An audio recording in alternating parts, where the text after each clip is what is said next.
Hi, this is GV from idealbrain.com. మనతో పాటు ఉపేంద్ర గారు ఉన్నారు. హీఈస్ ద వన్, ప్రతి ఒక్కరికి బాగా ఇష్టమైన యాక్టర్. Hello sir. నమస్తే సార్. నమస్తే. మీ యూఐ ఫిల్మ్ చూశాను, నాకు కొంచెం అర్థం కాలేదు. Just now we were discussing about it. ఆ బేసిక్ కాన్సెప్ట్ మీరు చెప్పారు కదా, come out of the stories of others అనేసి, అది కొంచెం ఎక్స్ప్లెయిన్ చేస్తున్నాను. అదే ఏం లేదా దాంట్లో, అదేంటో నాకు చాలా లోపల ఇదైన సబ్జెక్ట్ అది. ఇప్పుడు యుఐ అంటే దాంట్లో ఒక నామానం ఉంది. అవును, యూను ఉండారు, ఐ ఉంది, యూనివర్సల్ ఇంటెలిజెన్స్ ఉంది, అన్నీ ఉంది. తర్వాత యూ అండ్ ఐ కలిస్తే వాడు అని చాలామంది ఆ టైటిల్లో, అది వదిలేయండి. బట్ ఓవరాల్ లైన్ ఏమంటే, ఒక డైరెక్టర్ ఒక స్టోరీ చెప్పడానికి స్టార్ట్ చేస్తాడు. ఆ స్టోరీలో ఏం చెప్తానంటే, మీరు వేరే స్టోరీలో ఇరుక్కొని మీ లైఫ్ని పాడు చేసుకోవద్దండి అనేది స్టోరీ. అది నేను ఒక ఫిలం చేస్తున్నాను, ఆ ఫిలం సబ్జెక్ట్ ఏమంటే, మీరు వేరే స్టోరీలో మీరు delve into other story and don't lose your life అనేది. తర్వాత ఆ క్యారెక్టరే వచ్చి వీడికి చెప్తాడు, నువ్వేంట్రా చేస్తావు, నువ్వు ఒక స్టోరీని చేస్తున్నావు కదా అని. అప్పుడు ఆ స్టోరీని తీసి పారేసి ఎండ్ చేస్తాడు ఫిలంని. ఎండ్లో ఏమంటే ఒక టైం పీస్ వస్తుంది, క్లాక్.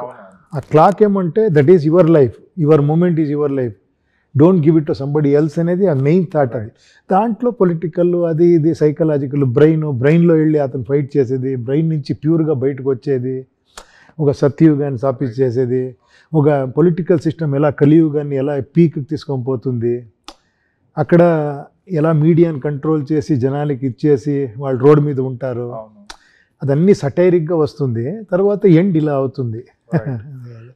మీ ఫిల్మ్ని అర్థం చేసుకున్న వాళ్ళు ఎవరైనా ఉన్నారా? నేను ఒక లైన్ వేసాను beginning of the film, intelligent people please walk out of the theatre అని. ఇది ఇన్నోసెంట్ పీపుల్లో చూస్తే అర్థమవుతుంది, చాలా ఇంటెలిజెంట్ పీపుల్కి అర్థమవ్వదు. ఏమంటే వాడు ఇంకా చాలా ఎక్కువ థింక్ చేస్తాడు. మీరు ఇన్నోసెంట్గా చూస్తే ఈజీగా ఉంది, అది జస్ట్ ఫాలో, జస్ట్ అంతే అంతే అంతే. That is good. అంటే మీరు చెప్పిన పక్కన వాడి స్టోరీని ఫాలో అయ్యి మీ ఓన్ స్టోరీని రాసుకోవటం మర్చిపోకండి అనేది. It's a bigger, very deep కాదు, వెరీ సింపుల్. ఇది యాక్చువల్లీ సింపుల్గా చాలా మంది ఉంటారు. మన కన్నడలో ఒక ఇది ఉంది, మంకుతి, ఇది నేనే ఒక సాంగ్ రాశాను, ఒక పోయట్ది, జిపి రాజరత్నం అని, చాలా పెద్ద రైటరు. ఏಳ್ಕೊಳ కొందూరు తಲೆ ಮ್ಯಾಗ ಒಂದ್ಸೂರು అని ఒక లైన్ ఉంది. దాంట్లో ఒకటి ఉంది, ಏನೇ అవునాకి తాళదంగే కಣ್ముచ్చుಕೊಂಡು ಹೇಳ್ದಂಗೆ కుణియోదే రత్నన్ ప్రపంచ అని. వాడు ఎలా మ్యూజిక్ ఇస్తాడో అలా నేను డ్యాన్స్ చేస్తాను, అంతే నా లైఫ్ అని. అది రజనీ సార్ చాలా సింపుల్గా చెప్పేశారు, ఆండవ సొల్రా అరుణాచలం చేయరా అని. అలా లైఫ్ అంతే అని. Only that is a simple thing. Actually సింపుల్గా చూస్తే వెరీ సింపుల్, అది కాంప్లికేటెడ్ చూస్తే ఎంత థింక్ చేసినా మీకు ఎండ్ దొరకదు. అదే, సో చాలా, అంటే ఇంత ఇంటెలిజెంట్ డీప్ థింకింగ్ ఉండి అంత మాస్ ఫిల్మ్స్ మీరు చేశారు కదా, దే ఆర్ లైక్ కంప్లీట్లీ మాసెస్కి బాగా ఎక్కే సినిమాలు, but you have so much of philosophy in your self. How is it possible? కాదు, అది ఏంటో నాకు తెలియదు. అది ఉపేంద్ర ఫర్ ఎగ్జాంపుల్, దాంట్లో ఒక నేను అనే ఒక క్యారెక్టర్, అది చూస్తే మీరు అహం బ్రహ్మాస్మి, నేను అహం బ్రహ్మాస్మి అలా మీరు చేయొచ్చు. బట్ కమర్షియల్గా చూస్తే నేను ఎందుకు వాడి పేరు పెట్టుకునేది, నేను నాన్నరా, నేను ఇలాగే ఉంటాను, నేను ఫిల్టర్ లేకుండా మాట్లాడతాను, నాకు అమ్మాయి ఇష్టం, పోతాను, అడుగుతాను, ఏంటి తప్పు, ఇలాగే ఉంటుంది. తర్వాత ఎండ్లో కొంచెం ఫిలాసఫీగా టర్న్ అవుతుంది అది ఎండ్ ఇచ్చేదానికి. కానీ అది కమర్షియల్గా కొన్నిసారి కమర్షియల్గా వర్కౌట్ అయిపోతుంది కొన్ని ఐడియాస్. బట్ అది ఆ టైంలో చాలా ఎక్కువ ఫీడ్ అయిపోయింది. అది ఉపేంద్ర అనే ఫిలము, అది ఏంటంటే ఇప్పుడు అదే అడుగుతారు యాక్చువల్, అలాంటి ఫిలం ఇవ్వండి అని. It is one of it's kind film కదా అది. అందుకే నేనే చాలా గ్యాప్ ఇచ్చాను. తర్వాత నేను అటువంటి సినిమాలు చేయలేదు మీరు తర్వాత? లేదు, అదే ఇంకొకసారి చేయాలి అంతే. వేరే ఏమారా రావాలి, అలాంటిది ఏమారా ఒక కొత్త ఐడియా చేస్తే, లేదంటే అలాగే ఉంటుంది. అవును, అదే ఇంకొకసారి చేస్తే అదే ఇంకొకసారి చేయాలి, ఇంకా వేరే వేరే సీన్స్ చేయొచ్చు. అదే నేను ఆ సబ్జెక్ట్ని మళ్ళీ రిపీట్ చేసేదానికి ఇష్టం కాదు. కొన్ని ఫిలం అలాగే ఉండిపోవాలి, అది మళ్ళీ రిపీట్ చేయకూడదు. అంటే చూస్తాను ఏమారా అలాంటివి వస్తే చేస్తాను నెక్స్ట్. కూలీ ఫిల్మ్ లో మీరు చేసింది ఫన్ క్యారెక్టర్, అంటే it is like supporting a friend and pure action with swag అన్నట్టు. అవునవును. So how was the experience Rajinikanth గారితో? అది అన్ఫర్గెటబుల్ అండ్ ఏమంటే ఒక డివైన్ మూమెంట్ అది నా జీవితంలో. నేను ఎప్పుడూ ఎక్స్పెక్ట్ చేయలేదు, డ్రీమ్లో కూడా ఎక్స్పెక్ట్ చేయలేదు. అది వస్తే నాకే థ్రిల్ అయిపోయింది. ఆయనతో కలిసి ఒక మీకు తెలుసు ఇంకొక రజనీకాంత్, ఇంకొక ఎన్టీఆర్, ఇంకొక రాజ్ కుమార్ ఈ ప్రపంచంలో రారు అకార్డింగ్ టు మీ. ఇంకో ఉపేంద్ర కూడా అయ్యయ్యో రావచ్చు. అది అలాంటి వాళ్ళతో ఒక స్క్రీన్ షేరింగ్ చేసేది ఉంది కదా, అది నాకు ఒక లైఫ్లో ఒక డివైన్ మూమెంట్ అది. ఆయన ఇలా చేయి పెడితే నాకు దేవుడే చేయి పెట్టేలాగా అయిపోయింది నాకు. ఆంధ్ర కింగ్ తాలూకా ఇందులో మీరు సూపర్ స్టార్గా చేస్తున్నారు, రామ్ యాజ్ ఎ ఫ్యాన్ చేస్తున్నారు. ఫ్రమ్ ద డైరెక్టర్స్ పర్స్పెక్టివ్లో మిమ్మల్ని డైరెక్ట్గా చూపించారా, ప్యాసివ్గా చూపించారా? Through the eyes of fans చూపించారా, లేదంటే మీ ఇందులో star personal life how he does his things అనేది చూపించారా? పర్సనల్ లైఫ్ అదన్నీ వస్తుంది. ఈ ఫిల్మ్ ఒప్పుకోవటానికి కారణం ఏంటంటే మీరు చాలా ఇంపాక్ట్ ఉంటే తప్పితే చేయరు. సన్ ఆఫ్ సత్యమూర్తి తర్వాత ఈ ఫిల్మ్ సబ్జెక్టే నాకు చాలా ఆ ఒక థాట్ ఉంది కదా, మనము ఒక ఫ్యాన్ మూమెంట్, ఆ love between fan and star అనుకుంటాం. దాంట్లో ఉంటే డెప్త్ ఉంది కదా, అది చాలా బాగా డైరెక్టర్ మహేష్ గారు చూపించారు. అదే నాకు చాలా ఇదైపోయింది, ఎగ్జైట్ అయిపోయాను నేను సబ్జెక్ట్ వినిన తర్వాత. నేను నో కండిషన్ నేను చేస్తాను ఈ ఫిలిం అని. రైట్. జనరల్గా people ask you for the screen time ఎంత ఉంటుంది ఫిల్మ్లో? అది నాకు తెలియదండి, ఎంత పెట్టుకున్నారు ఏం తెలియదు. నేను 20-25 days చేశాను ఫిలిం. బాగానే ఉంటుంది. అవునవునవును. రైట్. సో మీ పర్సనల్ ఎక్స్పీరియన్స్ నుంచి ఇందులో ఏమైనా తెచ్చారా? Any moments? Upendra the super star from ఏ కానీ, లేదంటే ఉపేంద్ర ఫిల్మ్స్ ఆ టైంలో ఉండే మీ మేనరిజమ్స్ కానీ ఏదన్నా ఇందులో ఎంబెడ్ చేశారా? లేదు, అలా కాదు. దీంట్లో ఒక స్టార్ లాగే ఉంటాడు యాక్చువల్లీ, బట్ ఆ విషయం ఉంది దాంట్లో. అంటే ఒక ఫ్యాన్ ఏదేది ఫాలో అవుతాడో, ఏదేది ఇన్స్పైరింగ్గా తీసుకుంటారో అలాంటి చాలా విషయం ఉంది అది. రైట్. ఇందులో ఒక ట్రైలర్ టీజర్ ఒక డైలాగ్ ఉంటుంది అట్ ద ఎండ్, మీ హీరోస్ బాగానే ఉంటారు, మీరు ఫ్యాన్స్ కొట్టుకు చేస్తారు అన్నట్టు. It's a kind of general గా most of the parents mindset is like that only when their kids వాళ్ళ పిల్లలు హీరోల మీద కాన్సన్ట్రేట్ చేసి చదువులు నెగ్లెక్ట్ చేస్తుంటారు. సో అది టచ్ చేశారా ఈ ఫిలింలో, దట్ ఆస్పెక్ట్?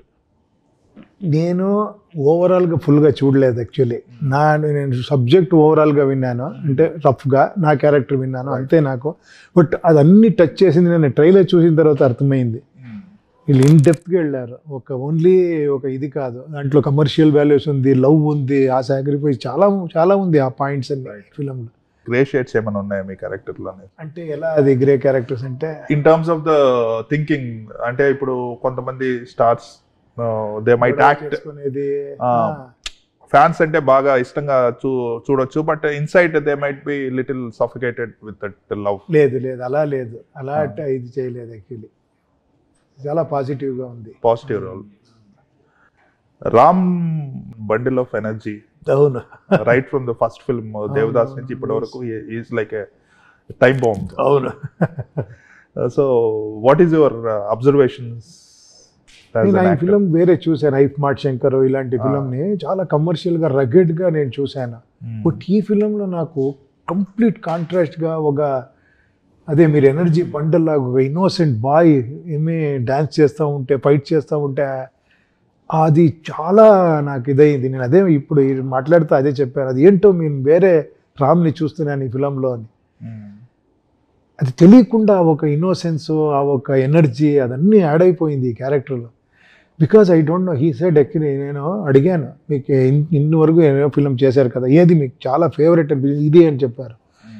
ఎన్నో ఫిలిం చేశారు, సూపర్ హిట్ ఇచ్చారు, ఇదేంటి అంటే లేదు చూడండి నాకు అదేంటో నాకు ఇది ఇక్కడి నుంచి ఫీల్ చేస్తున్నాను ఈ ఫిలింని, చాలా ఇష్టమై చేస్తున్నాను, అది తెలుస్తూ ఉంది ఫిలింలో. ఆ క్యారెక్టర్లో ఆయన అంతా ఎంజాయ్ చేశారు అనేది ఎనర్జెటిక్గా ఉంది ఆ క్యారెక్టర్. జనరల్ గా ఒక ఇటువంటి ఫిల్మ్ కి ఫ్యాన్ అలా పెట్టుకోవచ్చు, కానీ ఆంధ్ర కింగ్ తాలూకా అంటే హీరో బిరుదు మీద పెట్టారు. That is the title is on you basically. So that is అంటే పెద్ద స్టార్ అయ్యిండు కూడా హీస్ గొప్పతనం. Because more than that actually the subject ఉంది. ఇంకా ఏ ఫిల్మ్స్ చేస్తున్నారు వేరే లాంగ్వేజెస్ లేమగా? లేదు, ఇంకా ఒక 3-4 సబ్జెక్ట్ డిస్కషన్ జరుగుతూ ఉంది, తెలుగు తమిళన్ని. నేను ఫైనలైజ్ చేయాలి, చేసిన తర్వాత చెప్తాను. మీరు స్టోరీలు ఇచ్చి వేరే వాళ్ళు డైరెక్ట్ చేసినవి ఉన్నాయా? నేను స్టోరీ ఇచ్చా, నేను కన్నడలో చేశాను. అలా చేశారా?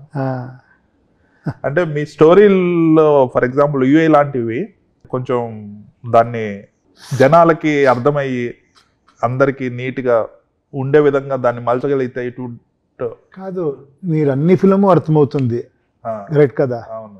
నా ఒకే ఫిలం అర్థమవుతూ అంటే యూ షుడ్ థింక్ అర్థమయ్యే ఫిలం చేసేది ఈజీ. అవును, యా రైట్. అదే బట్ ఇది అది అర్థం అవ్వదు అని కాదు, weather I want it or not అనేది. ఇప్పుడు కొన్నిసారి నేను తీసుకుంటాను, నాకు మీరేమో చెప్తే, కొన్నిసారి నేను రిజెక్ట్ అయ్యి నేను అలా కాదు అంటాను. అలాంటి ఏమో డిఫరెన్స్ ఉండొచ్చు. అంతేకాని అది చెప్పేక అవ్వదు. రైట్. ఏ ఫిల్మ్ని 10 సార్లు చూసి నువ్వు అర్థమవ్వలేదు అని చెప్పారు చాలా మంది. ఏ ఫిల్మ్ ఆ టైంలో అర్థమై ఉండదు.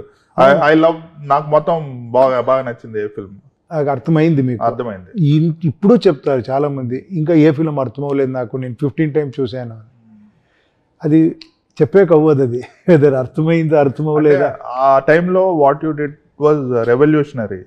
కండిషన్ మైండ్స్కి అర్థం కాదు, యూత్కి అర్థమైంది. Because they have open mind to grab. అవునవును, ఇది అలాగే యూఐ చాలా మంది అర్థమైంది ఎక్స్ట్రా అని చెప్పేవాళ్ళు ఉన్నారు. చాలా మంది అర్థమవ్వలేదు అని చెప్తారు. అది ఆ టైంలో ఉంది, ఈ టైంలో ఉంది. ఇది వేరే స్టైల్ ఫిలం, అది వేరే స్టైల్ ఫిలం, అంతే. ఈ మూవీలో షూటింగ్స్ చూపించుంటారు కదా, so are there any notable heroines ఈ సినిమాలో స్పెషల్ అపియరెన్స్ లాగా చేశారా? అదేమో అడగాలి డైరెక్టర్ని, నాకు తెలియకుండా ఎవరైనా చేశారా? మీతో కాంబినేషన్ సీన్స్ ఏమైనా ఉన్నాయా? అలాగే ఒక ఫ్యాన్ సినిమాలో ఇంటరాక్ట్ అవుతాడు, then they will also show you personal life, that's it. అది వేరే రకంగా ఉంది. అది చెప్పకూడదు, అది మీరు చూడాలి. మీ next directorial it will take years I guess. అలా కాదు, తెలియదు యాక్చువల్లీ. ఇప్పుడు నేను ఒప్పుకొని ఒక 2-3 ఫిలమ్స్ ఉంది కన్నడలో. ఒక భార్గవ్ అని ఒక ఫిలం చేస్తూ ఉంటాను. అదైన తర్వాత ఒక నెక్స్ట్ లెవెల్ అని ఒక ఫిలం సబ్జెక్ట్ ఫైనల్ డిస్కషన్ జరుగుతూ ఉంది. ఇన్ బిట్వీన్ తెలుగు తమిళ అలాంటి డిస్కషన్ జరుగుతూ ఉంది.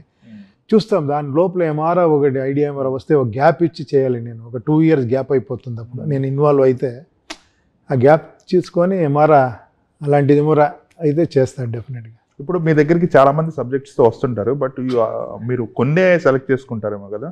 చాలా మంది అప్రోచ్ అవుతుంటారు తెలుగు నుంచి కూడా. అవును, బట్ మీకు బాగా నచ్చితేనే చేస్తారు. అలాగే కదా, లేదంటే అన్నీ చేసేకి అవ్వదు కదా. అది చూసుకొని ఇది చేసుకొని అక్కడ నా కమిట్మెంట్ చూసుకొని అలాగే చేయాల్సి వస్తుంది. ఆంధ్ర కింగ్ తాలూకా మీ పోర్షన్స్ చూసుకున్నారు కదా, have you seen any of your portions? I dubbed actually in Kannada. Dub చేశారు తెలుగులో? తెలుగులో కూడా మీరే డబ్? లేదు, తెలుగులో రెగ్యులర్ గా వేరే వాళ్ళు చేస్తారు. కన్నడలో చేస్తారు, కన్నడలో రిలీజ్ అవుతుంది ఫిల్మ్. అవును, nice. So what is your gut feel about the film? 100% ఇది ఉంది డెఫినెట్గా. ఈ చూసిన వాళ్ళు అది చాలా డిఫరెంట్గా రియాక్ట్ చేస్తారు. చూడండి, నేనే ఫీల్ చేశాను అది. ఆ ఫిలంలో నేను యాక్ట్ చేశాను కదా, కొన్ని సీన్స్లో ఆ ఫీల్ అలా ఉంది యాక్చువల్లీ ఫిలంలో. డెఫినెట్గా ఏమంటే చూసిన వాళ్ళు స్టార్ లాగా బయటకు వస్తారు. అది డెఫినెట్. ఇది they feel that actually I'm the real star అనుకుని వస్తారు బయటికి. రైట్. ఇన్స్పైరింగ్గా ఉంటుంది. So 27th November it is releasing Andhra King Talika, and I wish you all the best. Thank you.